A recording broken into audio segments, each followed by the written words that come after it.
राजेंद्रजी महाडोळे, नवनाथजी पडळकर, एकनाथजी ढवले, संतोषजी पाटील, याशिनी नागराजन, तुषार दोशी, मंचावरील सर्व मान्यवर, या ठिकाणी सावित्रीच्या लेकी असलेल्या माझ्या सर्व लाडक्या बहिणी आणि उपस्थित सर्व माझ्या लाडक्या भावांनो, आज खऱ्या अर्थानं ज्यांनी या महाराष्ट्रामध्ये आणि या देशामध्ये स्त्री शिक्षणाची मुहूर्तमेढ ठेवून स्त्रियांना गुलामगिरीच्या जोखडातनं मुक्त केलं, त्या ज्ञानज्योती, क्रांतीज्योती सावित्रीबाई फुले यांच्या जयंतीच्या निमित्ताने मी त्यांना अतिशय विनम्र अशा प्रकारची आदरांजली व्यक्त करतो। आणि आज त्यांच्या जयंतीच्या निमित्ताने त्यांच्या जन्मगावी या स्मारकाचं भूमिपूजन करण्याची संधी मला मिळाली, हे खरोखर मी माझं अतिशय मोठं भाग्य समजतो। आपण बघा, आपल्या समाजामध्ये जेव्हा जेव्हा रूढीवाद वाढला, विषमता वाढली, जातीवाद वाढला, मनुष्याने मनुष्याला मनुष्य समजणं बंद केलं, त्यावेळी आम्ही सामाजिक आर्थिक गुलामगिरीत गेलो आणि परकीय आक्रमकांनी आम्हाला गुलाम बनवलं। आणि असाच एक कालखंड जो या देशामध्ये खऱ्या अर्थानं जातीपातीनं विभागलेला समाज, एकीकडे कोणीतरी उंच आहे, कोणीतरी खाली आहे, अशा पद्धतीची भावना ही समाजामध्ये रुजवण्याचा प्रयत्न होता। आणि त्याही परिस्थितीमध्ये सर्वात वाईट अवस्था जर कोणाची असेल तर आमच्या महिलांची होती। कुठल्याही समाजाच्या महिला असो, त्या महिलांना अत्यंत हीन अशा प्रकारची वागणूक देणं ही समाजामधली रूढी होती, ही समाजातली परंपरा होती। त्या ठिकाणी एखादी महिला विधवा झाल्यानंतर तिची संपत्ती देखील जायची, ती विधवा झाल्यानंतर तिला कुठले अधिकार नाही राहायचे, सतीसारखी प्रथा आमच्याकडे होती, विधवेला जणू काही ही अपशकुनी आहे अशा पद्धतीनं वागवलं जायचं। विधवेला आणि आमच्या मुलींना शिकण्याचा देखील अधिकार त्या ठिकाणी नव्हता।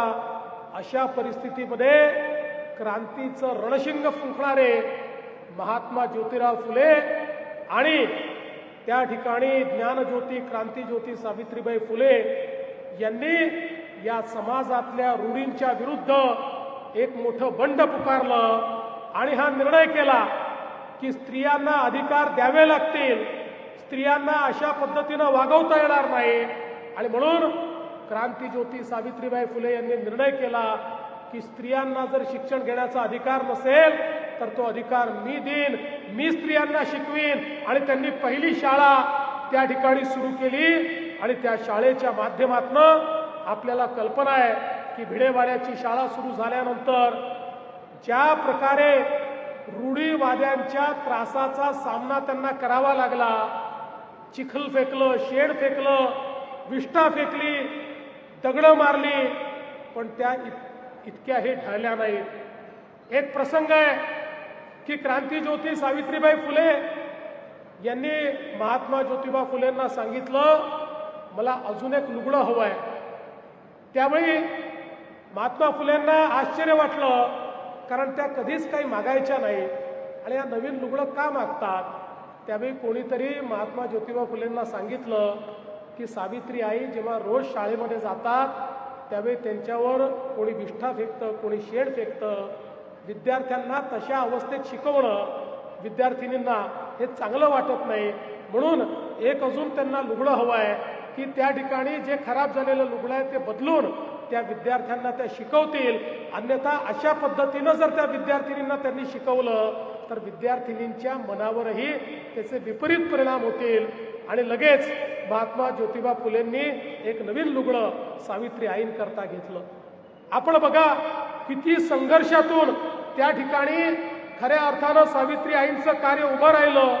सातत्याने वेगवेगळ्या पद्धतीनं जी मुलं आहेत त्या मुलांना शिकवण्याचं काम, मुलं दत्तक घेण्याचं काम, ज्यांचं कोणी नाही त्यांची आई ही सावित्री आई होती.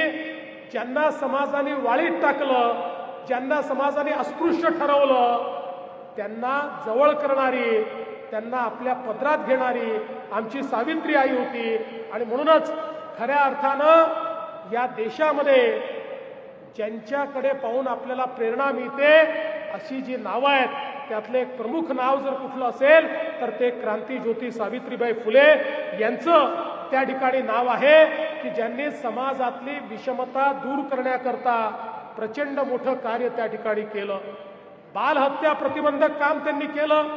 मुलींना मारून टाकलं जायचं, लहानपणीच त्यांची हत्या व्हायची, अशा मुलींना दत्तक घेण्याचं काम त्यांनी केलं.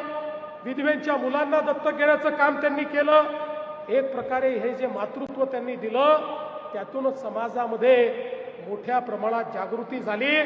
आणि खऱ्या अर्थानं या सगळ्या रूढी परंपरा मोडून काढण्याचं काम हे महात्मा ज्योतिबा फुलेंनी केल्यामुळेच समाजामध्ये समता निर्माण करण्याचं कार्य हे त्या ठिकाणी मजबूत झालं, ते बळावलं. आणि म्हणूनच अशा प्रकारचे जे आमचे महनीय लोक आहेत, जे आमचे प्रेरणा स्रोत आहेत, यांचं उचित स्मारक असलंच पाहिजे.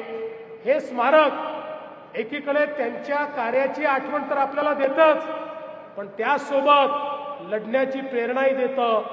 जेव्हा जेव्हा समाजामध्ये विषमता तयार करण्याचा प्रयत्न होईल, जेव्हा जेव्हा आमच्या स्त्रियांना, आमच्या मुलींना त्या ठिकाणी दाबण्याचा प्रयत्न होईल, त्यावेळी या स्मारकातनंच क्रांतीची बीजं त्या ठिकाणी तयार होतील आणि समाजामध्ये हे करण्याची हिंमत देखील कोणी दाखवणार नाही. आणि म्हणून हे स्मारक या ठिकाणी तयार करण्याचा प्रयत्न आपण करतो. खरं म्हणजे मला या गोष्टीचा आनंद आहे. मागच्या वर्षी याच दिवशी मी या ठिकाणी आलो होतो आणि त्यावेळी सांगितलं होतं की 10 एकर जमीन ही आम्ही त्या ठिकाणी अधिग्रहित करू, त्याच्यावर मोठं स्मारक आम्ही तयार करू. मी घोषणा केली आणि घोषणा केल्यानंतर गमतीने आमच्या जयकुमार भाऊंना सांगितलं, म्हटलं जयकुमार भाऊ, घोषणा करणं मुख्यमंत्र्याचं काम असतं, पण घोषणा अंमलात आणणं हे मंत्र्याचं काम असतं. त्यामुळे आता जबाबदारी तुमच्याकडे दिली. आता हे स्मारक झालं पाहिजे, ही तुमची जबाबदारी आहे. मला अतिशय आनंद आहे की जयकुमार भाऊंनी रेकॉर्ड स्पीडमध्ये याचं सगळं काम या ठिकाणी पूर्ण केलं. आम्ही त्यांच्या पाठीशी होतो. मी असेल, एकनाथराव शिंदेजी असतील, अजितदादा असतील, आम्ही सगळे आम्ही सांगितलं तुम्ही पुढे व्हा, आम्ही तुमच्या पाठीशी आहोत. पण हे मी देखील कबूल करतो की महाराष्ट्रामध्ये पहिल्यांदा असं झालं असेल की घोषणा केल्यानंतर 1 वर्षाच्या आत जागाही मिळाली, आराखडाही तयार झाला, आराखडाही मंजूर झाला, टेंडरही निघालं आणि कामाची सुरुवात देखील त्या ठिकाणी झाली. असं यापूर्वी कधी घडलं नव्हतं. खऱ्या अर्थानं ही जादू जर कोणी केली असेल तर ती आमच्या जयाभाऊंनी केली, हे मात्र या ठिकाणी मी मान्य केलं पाहिजे.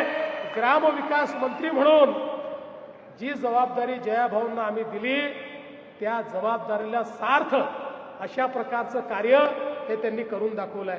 आणि आता केवळ स्मारक या ठिकाणी आपण करणार नाही आहोत, तर महिलांना अधिकारिता देण्याकरता, महिलांना सक्षम करण्याकरता ज्या ज्या गोष्टींची गरज आहे त्या सगळ्या गोष्टी या ठिकाणी असतील.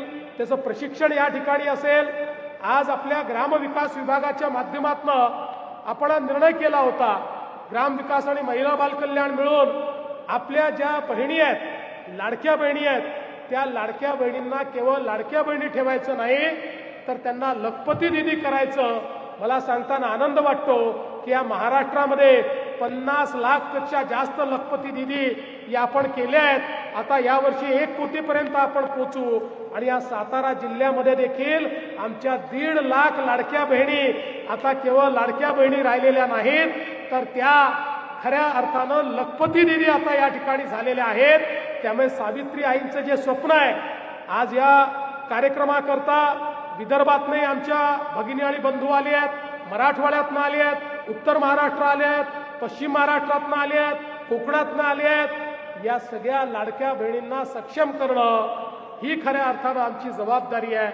आणि म्हणूनच ज्या क्रांतीज्योती सावित्रीबाई फुलेंनी स्त्री शिक्षणाची मुहूर्तमेढ ठेवली, ज्यावेळी आम्ही हा निर्णय केला की आमच्या मुलींना उच्च शिक्षण हे मोफत दिलं गेलं पाहिजे आणि ते मोफत देण्याचा निर्णय घेतल्यानंतर त्या योजनेचं नाव आम्ही जर काही ठेवलं असेल तर ते क्रांतीज्योती सावित्रीबाई फुले यांच्या नावानं आम्ही ते ठेवलं. आज माझ्या महाराष्ट्रातल्या मुली उच्च शिक्षण हे मोफत घेतायत, ते सावित्री आईंच्या नावानं घेतायत, हे सांगताना मला आनंद वाटतो. आणि या निमित्ताने खऱ्या अर्थानं सावता महाराजांचं जे गाव आहे अरण, त्या ठिकाणी देखील आपण विकास आराखडा तयार केलाय. त्याचंही काम आपण चालू करतो.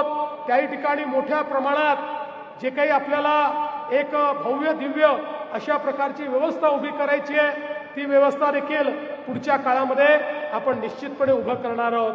आणि हे सगळं करत असताना मला हे देखील सांगितलं पाहिजे की शेवटी महात्मा ज्योतिबा फुलेंनी समाजाला मोकळा श्वास घ्यायला शिकवलं.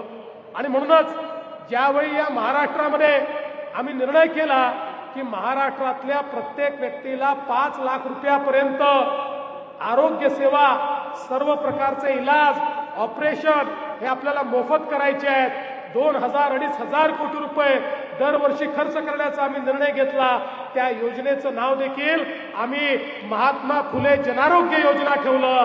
महात्मा फुलेंच्या नावानं प्रत्येक व्यक्तीला मोकळा श्वास घेता आला पाहिजे, हा प्रयत्न खऱ्या अर्थानं आपण या ठिकाणी केला. आणि म्हणूनच आज या निमित्ताने मी आपल्याला आश्वस्त करतो की महात्मा ज्योतिबा फुलेंनी दाखवलेला मार्ग, सावित्री आईंनी दाखवलेला मार्ग, या मार्गाने चालण्याचा प्रयत्न आम्ही करू. आणि खऱ्या अर्थानं आज या ठिकाणी एक अतिशय महत्वाची मागणी आलेली आहे. आणि जया भाऊंनी सांगितलंय की या नायगावचं नाव हे सावित्री आईंच्या नावाने करायचं, अशा प्रकारची जी मागणी आली आहे, मी आजच आपल्याला आश्वस्त करतो, या ग्रामसभेने जर असा निर्णय घेतला आणि जया भाऊंनी तो निर्णय ग्रामविकास विभागाच्या तर्फे माझ्याकडे पाठवला तर विना विलंब 1 मिनिटामध्ये आमचं मंत्रिमंडळ त्याला मान्यता देईल. आणि या ठिकाणी खऱ्या अर्थानं नायगावचं नाव सावित्री आईंच्या नावाने करण्याचा निर्णय आपण करू, अशा प्रकारचा विश्वास आपल्या सर्वांना मी देतो. पुन्हा एकदा आपण दुरून इतक्या गावोगावून या ठिकाणी आलात, त्याबद्दल आपल्या सर्वांचं स्वागत करतो. या यंत्रणेमध्ये आमचे जिल्हाधिकारी असतील, आमचे सीओ असतील, विशेषतः ग्रामविकास विभागाचे सचिव असतील, आमचे सर्व मंत्रिमंडळातले सहकारी असतील, या सगळ्यांनी जी मोलाची साथ हे स्मारक करण्याकरता या ठिकाणी जया भाऊंना दिली आहे, त्या सगळ्यांचं अतिशय मनापासून अभिनंदन करतो.